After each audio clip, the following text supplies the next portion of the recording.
Let's open up the Black Series Archive 6-inch figure of Chewbacca. Varykino. If it's Star Wars, we collect it. Hello there, thanks for visiting Varykino. Back when we first started getting into collecting the Black Series 6-inch figure line, we thought and had the intention to keep all of our figures in their packaging. They look really nice, they look quite collectible in their boxes and everything like that, but after spending decades opening up our 3.75-inch figures and posing them with their accessories and creating scenes, we should have known better. Of course, we were going to start to get that urge to open up the figures, pose them with the accessories, and as you say, once you pop, you can't stop. And we have been having so much fun opening up our Black Series figures. I recently opened up the Zalbar figure from the Black Series Gaming Greats line. That is the Wookiee companion from Knights of the Old Republic video game. And I thought to myself, you know, this is a really cool figure, but I don't actually have a Chewbacca Black Series figure out of its packaging to compare it to. And I thought I need to fix that. So I'm going to open up a Chewbacca Black Series figure from the archive line. Thank you so much for hanging out with me today. Coming up really soon, I'll take a closer look at this Chewbacca Black Series figure, check out all of the details and accessories, but first let's take one last look at the archive packaging. For me personally, the packaging style of the Black Series archive line is less about sort of collectible, keeping it in its box style, and more simplicity, just to kind of get figures out there cheaply and quickly for collectors that maybe missed out the first time round. But in saying that, I do think it is quite nice presentation wise, because we've got this lovely big bubble here on the front of the backing card. It lets in a lot of light and we can see a lot of angles at the figure here, which is usually closed off on a lot of the Black Series boxes. Of course, the Black Series, we go again with a black style packaging here. We've got a black backing card. We've got the Star Wars Black Series logo here at the top. We have the character name down the black stripe down here on the left, Chewbacca. We do have a little bit of an interesting cutout here, which is replicated here with the cutoff angle on the bubble card. And of course, a carded figure, we do have a cardboard cutout hanger there as well. Now, because of course there are a lot of Star Wars characters that wear a lot of black, like Darth Vader and Emperor Palpatine, I do appreciate that we have this pale grey color in from the side here, going in behind the character. Really helps those figures stand out there, and we can just make out that archive text a little bit hidden underneath the bubble here, but it doesn't need to be big and bold. We can see that this Chewbacca figure, we have a bowcaster accessory. We've got his bandolier there as well, and of course one large Wookiee figure there. We do have a small cardboard insert inside the bubble there with some really nice artwork that reminds me of a promotional picture of Chewbacca from A New Hope. Moving on to the back, we have a larger version of that same artwork, a little bit cut off here. We don't see the full bowcaster, but I like the emphasis on Chewbacca's face there. And of course, as the archive cards do, we have the original picture here of the original packaging style. We can see that this was that black and red box style from 2015. So a little while back. Fantastic to get a second chance at owning this figure if you missed out or weren't collecting back then. We also have a little bit of a blurb here as well. Faithful first mate and co-pilot Chewbacca has loyally stood by his captain's side through the twisting fortunes of a galaxy in turmoil. Of course, we have that there in a few different languages. I do appreciate just the small amount of text here at the bottom. We've got most of the backing card here focused on information about the toy, and just a little bit here for sort of copyright, barcode, all of that kind of stuff on the underside. Overall, I do like the style of packaging, but I have to say, if I'm going to rank it behind those beautiful anniversary cards that replicate previous backing card styles and the box styles of a Black Series, I think this one ranks at the bottom of my list. I love picking them up because it generally means that I missed out on the original release, and I do appreciate Hasbro giving collectors a second chance, but this does get a little bit more damaged, so I feel a little bit sad for people that do want to keep their figures mint in their packaging, because in my personal experience they've always just been a little bit damaged, you know, with the hanger and the exposed bubble. But I do appreciate that we have a second chance, which is always exciting. I was not able to get my hands on the original. Of course, Chewbacca is a popular character, so I want to have him in my collection. It's time to open up. I'm really excited. So now I have my 6-inch Chewbacca figure and the bowcaster accessory, which comes in 2 parts, all out of the packaging, so we can go over all of the details. And this is quite exciting. As I mentioned earlier, this is my very first Chewbacca Black Series figure that I have opened up, so this is all new to me. I'm quite excited. I've been keeping them stored away in their packaging all this time, but I really want to get into some scene building, and of course you're going to need the mighty Chewbacca for some awesome Star Wars scenes. So this is really cool. Opening up the packaging, one of the first things that I noticed was that this bandolier is actually fully movable. Sometimes I'm not sure if they're like pegged on or glued or permanently attached in some way, but I think that that's really fun. I'm trying to slip that back up on his shoulder now, so that you can really move things around, so that it's not really impacting if you want to sort of move his arms up or anything like that. I think that that's kind of interesting. Of course, it looks to be pretty well sculpted to match over his body. Of course, it has sort of a real sort of slung heavy appearance on Chewbacca's frame there. That looks really cool, and he is so tall, you know. This is really cool. Okay, he's very different in terms of articulation compared to most human figures. Of course, we've got all of these sort of different sculpting. Of course, I can't really see his neck, and of course we've got all these different sort of plastic layers of fur, which is going to be interesting to see how well we can move and pose him. Of course, Chewbacca doesn't tend to be too acrobatic. He's kind of a very sort of upright character, so I'm probably not going to be doing too much. Of course, we might want to get him into sort of a Wookiee roar with his arms above him, and of course holding his bowcaster accessory there as well. So I'm just going to go through like usual and go through all of the posability, the painting, the sculpting, all of those fun details. So I'm feeling like this is going to move around a lot as I check things out, but at least that it looks like there's a pretty good sort of fitting place where it's just going to sort of sling back into there. So let's start out with the face. And I think it's interesting that they have sculpted Chewbacca here in sort of a roar expression with his mouth open. Sometimes when the teeth are open, sometimes it can look a little bit odd, of course, but I think this is pretty good. I do notice that his eyes are sculpted sort of, well, painted, pointing out in this direction rather than straight ahead. He kind of looks like he's looking off in this direction there a little bit. Pretty good painting there on the teeth.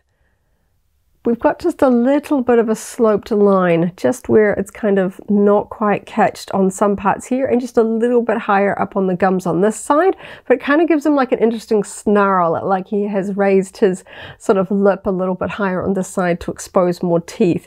We can see that they are painted there on the lower teeth there as well. We've also got a pink tongue in there. That looks pretty cool, and I think it's really interesting the way that they have sculpted all of the fur sort of running down here. Those Wookiee suits on set are so complex, all of the sort of the layers of fur, and to be honest, sometimes the sculpting of Wookiee fur in different mediums can come off better than others, but I'm finding, looking at this, the way that they have kind of draped the plastic pieces over the next one and so forth, it looks pretty good. It doesn't look sort of like a weird distortion of fur, and I do still have some sort of slightly quirky memories of some of those older ones where the 12-inch dolls, where they tried to do it out of faux fur and it just kind of ended up looking a little bit fluffy like a teddy bear. I think this is a pretty good version. I can't imagine a black series in faux fur, to be honest. I think the scale of fur just wouldn't work on this one, so I do like the attention to detail with all of this tiny little plastic sculpting. And of course we've got some really fun gradients here, a lot of sort of different tones of brown coming in to really just sort of make it a little bit more interesting than just chocolate brown all over. So I'm really curious to see how well his head is going to move. Okay, so we can see all of that sort of fur down here. I can move that around. It's not going to get us a lot of movability, but I can still move that around because of course we've got this huge big sort of fit. It kind of reminds me of like a organic Royal Guard helmet, you know, where that sort of sits down over the shoulders there, sort of moving around. But that's still a reasonable amount, more than I thought I might. I thought it might just be getting not really moving much at all, but I'm actually surprised by how much I can move that. And just moving the bandolier out of the way, I can see they've actually sort of sculpted a stripe there for the bandolier to kind of sit on, like it's like almost like hat hair, but it's a bandolier hair where it's kind of flattened down the sculpting there. So that's going to make this strap sit on that really nicely. I was wondering why it sort of felt like it was sort of really fitting there. We can see that that kind of flows over the shoulder there and kind of peters out there a little bit. And we've also got a little bit of, I feel like this is some sort of dry brushing sort of accent paintwork here on the top as well. Not as much on this side. We've got a darker color here on the right shoulder of Chewbacca. This left one is a little bit lighter. We've even got this sort of light accent paintwork there as well, which is really interesting. Wasn't expecting it to be so asymmetrical in terms of the sculpting. I thought it would sort of just be fur sculpting all the way down. That's really interesting, and good match with the sort of darker tones on the torso flowing down each arm there as well. So this just it's just going to be easier just to take this all off. I think I'll pop that on shortly, because now we can really see the different layers. Because of course, most humanoid figures, we've got sort of an upper torso just below the chest articulation point, and then sometimes a little bit around the hips. We've got this sort of extra part here before we get to the hips, which is kind of interesting. But I think that possibly does really help. We'll test this in a moment, because we've got all of this overlap, so I'm not really sure how much forward and back we're going to get. The light is really picking up on this. You can kind of see the light hitting all the sort of the grooves. He's kind of a glossy figure, I have to say. It's just really catching the light. Sometimes I'm having to look at it a little bit closer up to see if that is a painted detail or it's just white light catching the highlights here. We do have a little bit of a circle here, sort of an odd little sculpting remnant here, just there. It's a little bit of sort of an odd little cutout circle there on the back, part of the sculpting and molding process. Oh, okay, so let's just move his arms up, because I want to see this torso. Okay, so I can get side to side. It's a little bit sort of squeaky, the plastic, but that's actually not too hard. It's pretty cool. Okay, front and back. Yep, pretty much nothing. I can, technically it's moving, but not really. There's not a lot front to back. And is there, okay, I can actually get this part, this lower one, to flex a little bit more in the front and back manner. I'm trying to hold his legs still so you can see that, because this one is more of the side to side. This one is a little bit of a side to side, but it's really fighting me. This one feels like that's the side to side, and this one is the front and back. So that's kind of fun that we've got sort of a few sort of ways of posing through the torso, because I was wondering how much movement we'd actually get because of this sort of real stacked effect with all of these sort of shaped hair pieces.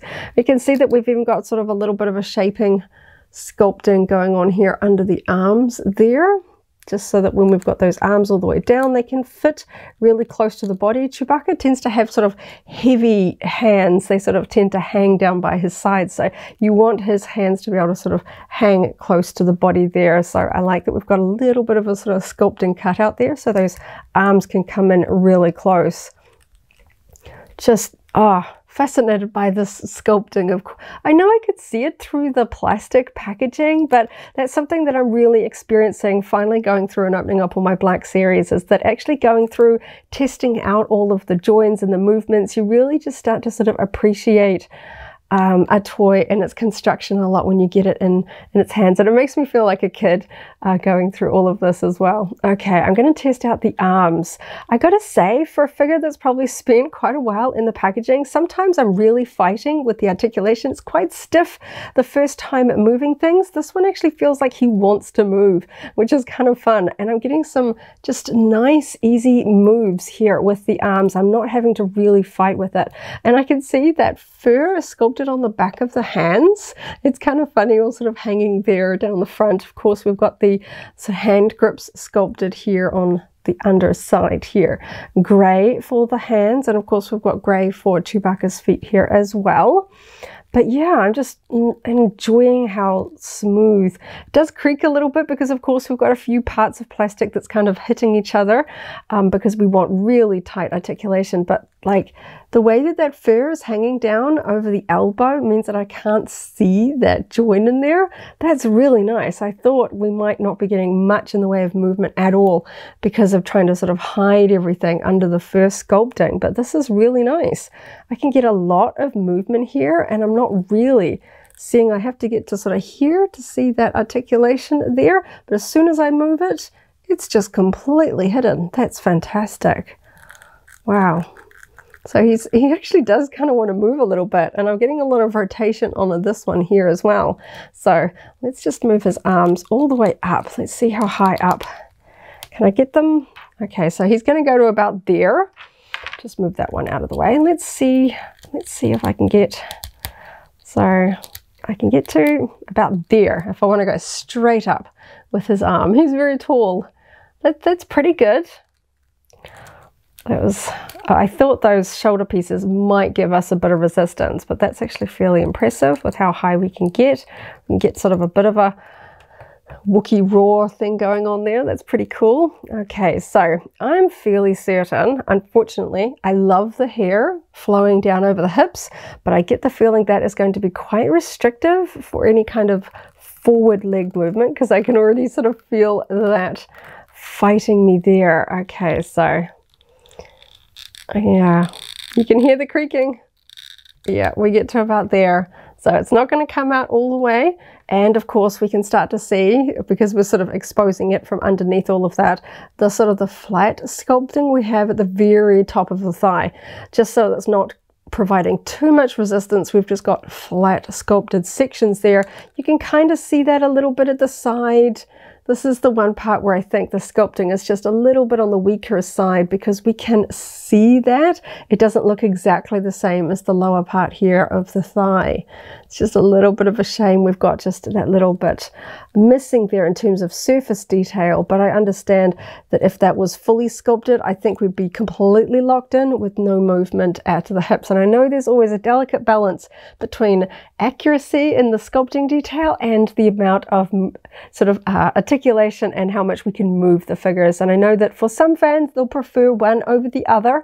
For me, because I'm not too adventurous with my poses, I generally err more on the side of accuracy and detail, especially when it comes to legs. I'm not very, I like my characters to be sturdy and standing mostly upright on my display. So I'm a little bit disappointed that we don't have just a little bit more detail across the top of the thighs. It looks a little bit like he's wearing, shall I say, boxer shorts, just because it's kind of giving us a bit of a smooth, and of course that articulation line there is not helping matters either. It's giving sort of little bicycle shorts an effect there. But if I'm looking at the overall effect, I quickly lose focus on this. So looking at the whole figure, it's not so bad that it's drawing my eye, and it is dark colored as well. If this area was lighter, I think it would certainly draw my eye more, because we've got such dark fur in this area. It's doing a pretty good job of hiding it overall. So he really does want to move his thighs out though, which I think is really interesting. This is a really fluid movement, doing it even without really me trying much. So I think this is kind of an awkward pose though. But of course, he's a tall character. We want little parts of places where we can really adjust and tweak so that they're standing upright for whatever pose that we want to do. I'm going to test out the knees. Wow, okay, that was very easy. I thought I might be fighting that one. And I can actually get that up fairly high. Thought we might be hitting a lot here with that fur sculpting in the back. And this is one of the few parts where the articulation is really visible when we pose it. That's much more visible than we had on the elbows. You can kind of see when I go all the way up, you can just start to see the elbows there, but this is a little bit more visible here on the front. Posing it like that, I can just make it out. But yeah, that's really fascinating. How freely these parts are moving. I thought it might just be an absolute sort of a wrestling match with this Wookiee, just to move everything. I thought I'd be really sort of fighting like at those thighs there. Even the feet I find are actually quite easy to move. I can actually, I mean, not a huge range of motion, but they're not really fighting with me, and I can actually get more out of that than I was expecting. Nice big flat feet there. Of course, we've got pec holes there on the underside, and that fur sort of sculpting comes all the way down the back there. I like just how well all of the articulation is hidden in this. It's really cool. Looking at him from the front, my eye is drawn to all of the fur. And of course, I've gone and made him a little bit unsteady, but he's standing up there pretty well. That's really cool. He is so tall. Fantastic. So looking at the back, we can see again, we've got that fun sort of flowing through of all of those sculpted components with the fur. I like the fact, I know all these pieces were probably painted and assembled, but it really does look like the paint sort of follows through here. We've got a few sections like here where we've got pale, then it cuts off and we've got dark, but I like the flow of the colors there. And I just was not expecting, I'm not sure, I just figured that this would just be sculpted the same as this side, not flat like this. That was a little bit of a surprise, but let's get Chewbacca, I don't want to say fully dressed because it's not really clothes, but let's get him back with his bandolier on. So this is a little bit with a little bit of a flex, but that is like quite a deep sculpt there. So that's going to hug around his hip really nicely. So it's not really going to, we've got a little bit of a scratch of paint there, just that little black dot there, but we've even got like the little buckles hanging there painted, which is nice. We've got a really fun sort of aged leather texture to his bandolier bag, and of course we've got his iconic silver details here painted all the way around, all the way down there, going around to the little stud details. The painting looks pretty good. In one or two places we've got a tiny little, just a little bit of a blob, but overall really tidy. And I like that it is, sometimes accessories you can see the way that they're sculpted off the body and then you go and sort of put them on them and it doesn't lie completely across the figure body like quite naturally. This is sculpted in just the right way that it's gonna just, it fit on him really, really well. So I don't know which way was the best way to, I might just go up the way it was before and put this back on over his shoulder. But that wasn't too hard to get on and off, so if you want to sort of make him more of a generic Chewbacca Wookiee character or dress him up differently, and it fits in there underneath that sort of neck fur really well, and just the way that that hugs there on the hip, really nice. I was honestly expecting that to be sort of permanently attached. I didn't actually think I'd be able to take it off. I thought it'd be pegged in there on the shoulder in some manner. He looks really cool. I like just how natural his arms look when I just pose them in different positions. You know, sometimes characters can look a little bit odd, but he looks cool. I kind of imagine him sort of, you know, choking Lando around the neck with his arms out like that.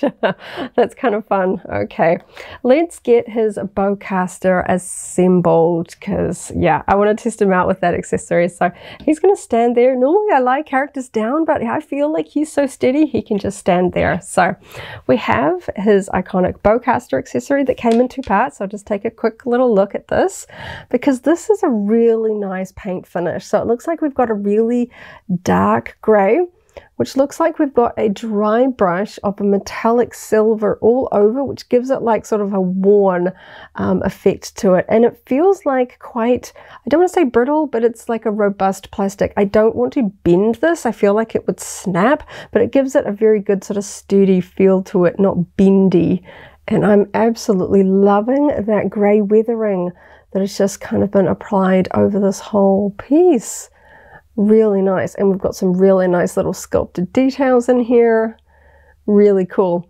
These kind of enclosed ends to blasters can be a little bit tricky. You've kind of got to do a bit of maneuvering around the hand, especially Chewbacca's hands with all of that fur. So it's probably, I'm not the best sometimes at sort of wrestling accessories into action figure hands. So that might take me a little bit. But of course we've got an extra part here. We've got the front, and again we have that fantastic weathering sort of dry brush finish to it. Really nice. We've got the attachment point here on the underside. Really nice. Okay, so I'm going to make sure I've got my pieces up the right way. And we've got a peg here on the front. It's a very short peg, so I get the feeling this might be one of those ones where I might accidentally knock this piece off the end because that's not a particularly deep peg, and that does not look like a very deep attachment point either, but I guess that's good so that you can disassemble it if you need to put your figures away. And it does actually, that goes on there nicely. That wasn't too hard, and if you need to take it apart or do something else, that all looks fine. Looks pretty cool. So big. Okay, so let's try, let's see how easily he's going to hold this, because of course we're going to try and grip here.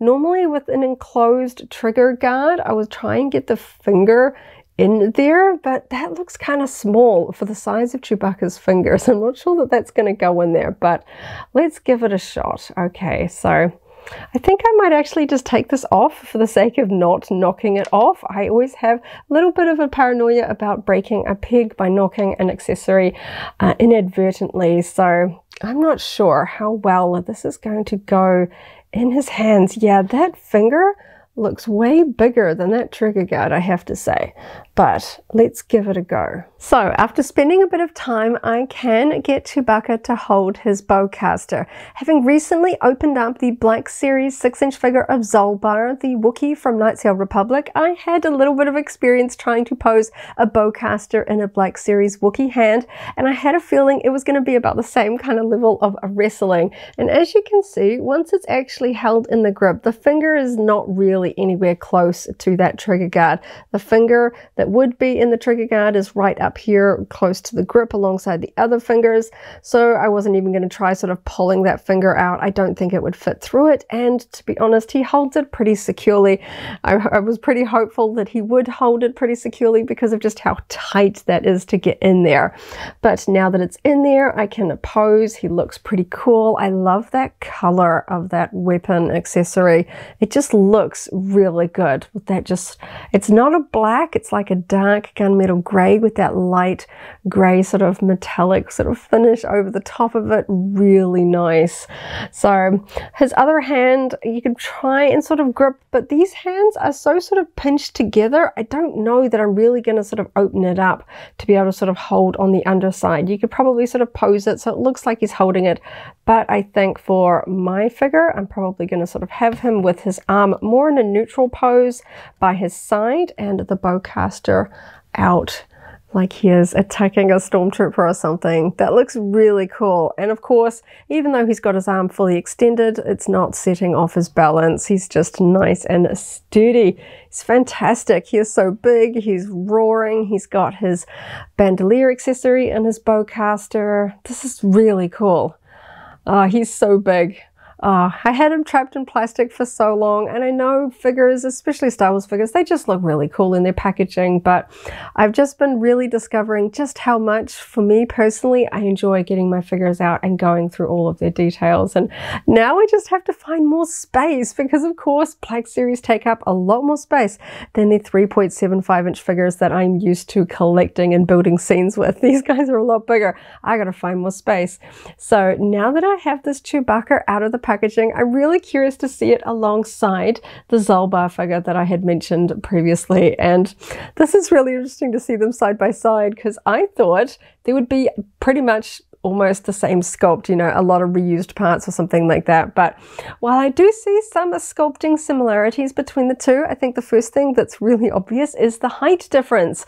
Chewbacca is a lot taller than Zolbar, and that's really interesting when I look at parts like the shoulders and the top of the thighs. They're all quite different in height, and even just sort of the body shape.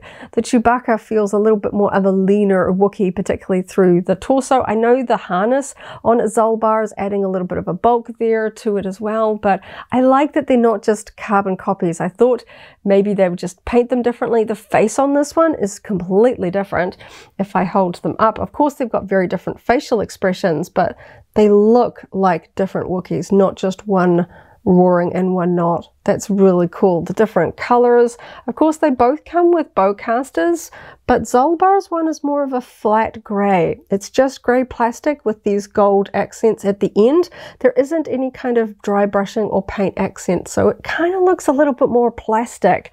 The paint finish on Chewbacca's one is just completely gives it that extra oomph. Just really, really cool. I like that. Looks really fun. And it's just cool to see these two Wookiee characters. Of course, they're never going to cross paths. Realistically speaking, in terms of a display, they're not going to go together. This one's Gaming Greats. This one's going to go with my original trilogy. But just because they are so unique in terms of Wookiee sculpting compared to most of my other more humanoid characters, it's fun to see because they're just bigger. They're very bold and colorful characters when you add them to your Black Series display. So, this is fantastic. fantastic. I'm definitely going to try and track down and open up more of my Chewbacca figures. I just got to dig through because I've got quite a few Black Series figures in storage in boxes. I wanted to store them carefully away because I thought I was going to build a big display of all of them in their boxes, but my plans are changing very rapidly and I'm opening them all up and I'm just having so much fun. So just going to pop Zolbar there off to the side. This guy is just really cool. I like the expression. It feels like Chewbacca rather than just, you know, a generic Wookiee or something like that. I really like the fact that I can move the bandolier. Not sure why I really need to. I guess it does help if I want to move his arms around and stuff like that. You do get a little bit more freedom of movement because it sits tightly underneath his sort of head and neck hair there, so I understand, but I just love how closely it sits there with that sort of little imprint there in the plastic sculpting and how nicely it hugs on the hips, and he stands up well. That's always a plus when it comes to Star Wars figures. Really cool. Now I just got to get the whole gang together. Need some stormtroopers for him to fire at. This is cool. I had a lot of fun. Thank you so much for hanging out with me today as I opened up another Black Series 6-inch Star Wars figure, checked out all of the details and had a lot of fun. I hope you have a wonderful morning, afternoon or evening wherever you are in the galaxy, and let's hang out again very soon for more Star Wars fun. May the Force be with you. If you're a Black Series fan, I recently opened up the Luke Skywalker Imperial Light Cruiser figure. That video is linked here in case you haven't already seen it, as well as a whole Black Series unboxing playlist. This is the way.